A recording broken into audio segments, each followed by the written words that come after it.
Here's a belt tightener assembly. This assembly has shown up in many textbooks in graphics from the early 1900s. It is what my old professors at Syracuse used to refer to as cast iron widgetry at its absolute best. But what I'd like to do in this video and the next one is build this frame right here with you. And the reason I'd like to do so is that this has just enough complication to make it interesting and force us to put on our thinking caps to capture this elliptical geometry, and even this web requires a little bit of thought. But yet it has enough symmetry and it's simple enough. It should be doable for a student with only a moderate amount of SolidWorks time under their belt. And I'm hoping that for those fairly new users that this will give you some tips and tricks that you can use in the geometry you create. My guess is you're probably not being asked to design sandcast items anymore. They're a little passé at this point. But this has some neat geometry, especially in this ellipse piece, because I like that point of tangency, that nice sharp end there on both sides. And how do we achieve that? And how do we ensure that if we were to change the dimensions, if I were to go in on one of these pieces, say, and make it larger, like instead of 48, if I were to bump that up to 55, how could I do that and maintain this tangency and make sure that all works? The answer is it's not as difficult as you might think, but it does require a little bit of thinking. So let's take a quick look at the drawing that I have for it here. Interestingly enough, this is in metric units, but that's fine. We'll do that. This is out of a more modern textbook that I found this, but again, I remember this assembly from when I was taking drafting back in middle school, and we were using a variant of French's text, which was first published in the early 1900s. So it has been around a long, long time. My strategy for building this part is that I'm going to start here. I meant to zoom there. There we go. I want to start with this lower piece, and I'm going to put the origin right here at the center. And I'm going to build this lower cylinder, this upper cylinder, and then we'll create the ellipse in between them. So that's going to be our goal for this video, see if we can get that far. And then we'll worry about finishing the rest of it in the follow-up video. So I want to go to my SolidWorks system here. I have a part that is set for metric, millimeters, and I'm going to start on the right plane, as I said before. And I'm going to place at my origin that lower cylinder. I'm not going to put the hole in it yet. I'm going to do that later. Because I'm going to mirror this thing, and mirroring holes can always be a little interesting. You'll notice that right now it's set to ISO. I did that because I wanted to show that if you're in something other than the American system, that's probably where you want to be. If you don't know how to change that, if you want to change it, we go to Document Properties, and you'll see right now I'm in ISO Modified. I'm going to go to ANSI, which is the American standard. And if I do that, you'll see I'm using now American Standard Dimensions. So that's something that you can flip back and forth whenever you need it. All right, well, that was easy enough. I'm going to go to Features, Extrude, 19 millimeters. Now, before I do that, though,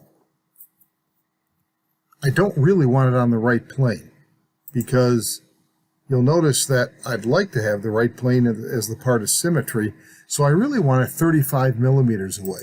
And this is a neat little trick you can do. I can say, no, not from the sketching plane. Let's offset it 35 millimeters. And you'll notice that it offsets it.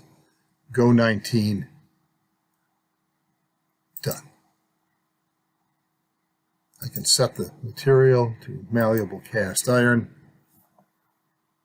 And this might not be a bad time to save, so you can do that as well.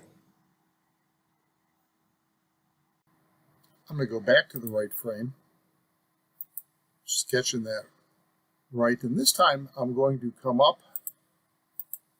Don't need a center line to do this. This is an old habit that I have from my drafting days, so I do it just to guarantee, because I make that vertical, and then that way when I put the top circle here, which has a diameter of 48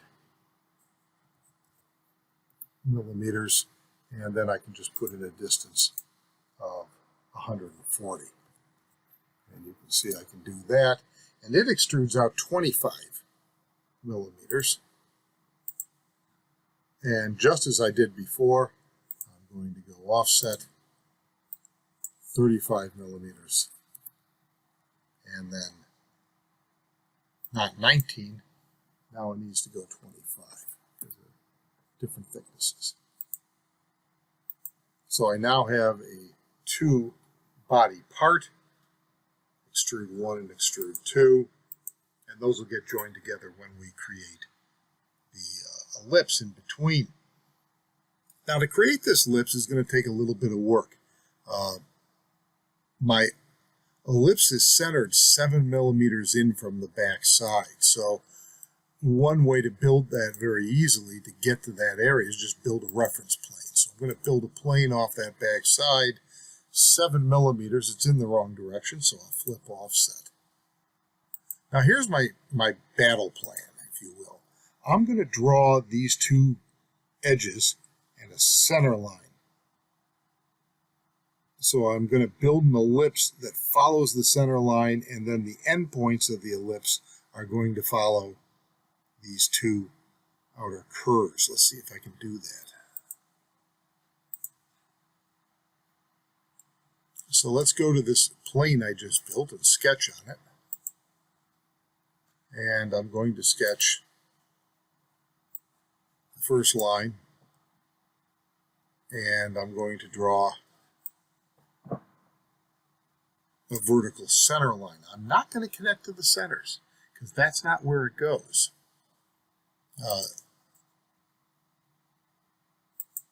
By holding down the control key, I select the outer rim of the circle, the edge, and I see my option of tangent. I'm going to take that. Then I also do it down here. I'm doing this very slowly so you can follow along.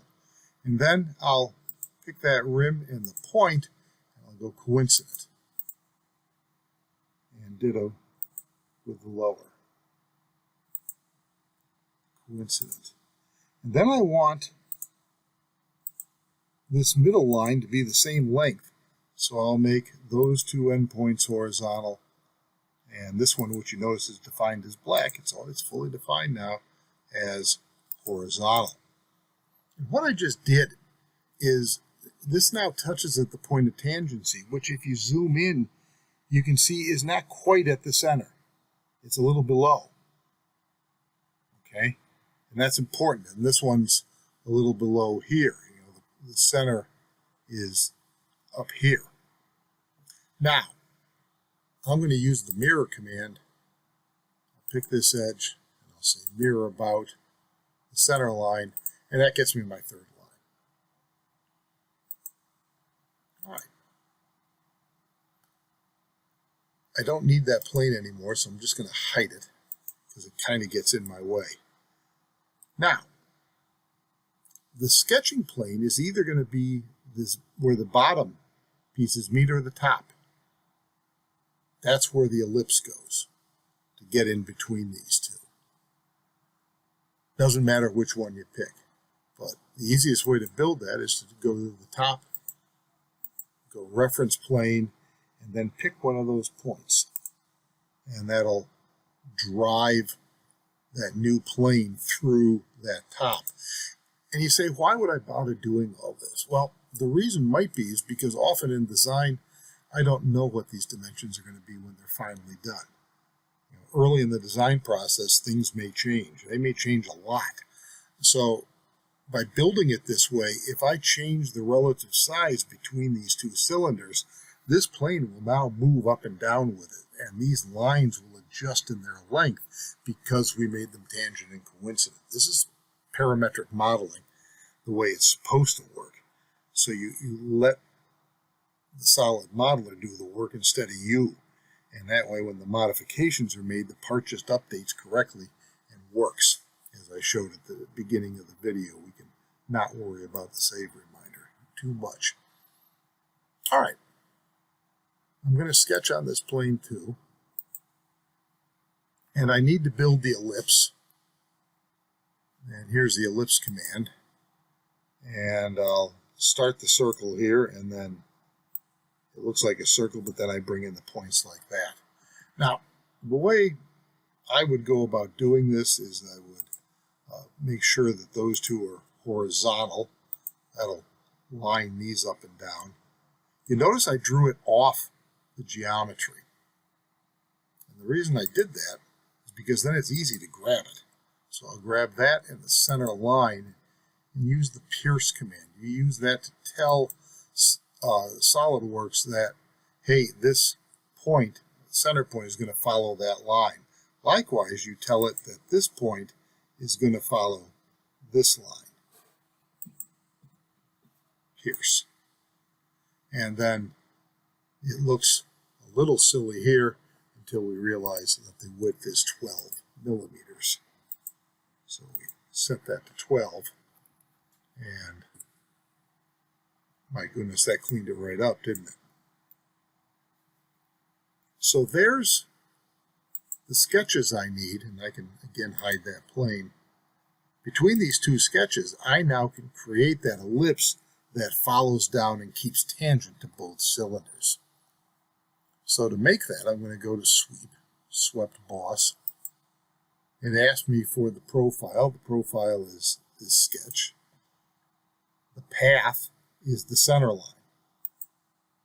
And you notice it didn't pick it. Well, why not? Well, the reason is you have to tell it that you just want the one segment. And if you don't, it doesn't work. So the way we do this is we go to Selection Manager. And then we say, oh, the line, this one. And notice now it grabbed it and accepts it. So used to be you would actually sketch all three lines, and you can do that. That's probably a waste of your time, though. You can use this Selection Manager and just have one sketch and just keep grabbing different pieces of it. So you notice now it just looks like an extrude. There's nothing fancy about that, but watch what happens when I open up Guide Curves, go to my Selection Manager, and I pick this first curve, and I accept it. And you'll notice that the other one automatically followed it. And if it didn't, for any reason, then you could just go in and pick it. It's not wrong. You don't need both because of the symmetry here, but it doesn't hurt.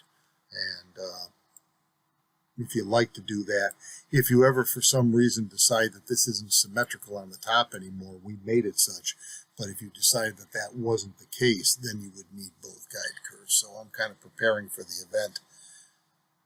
But notice that that one sketch, we used it 3 times. We used it as the path and the 2 guide curves, and then I accept it.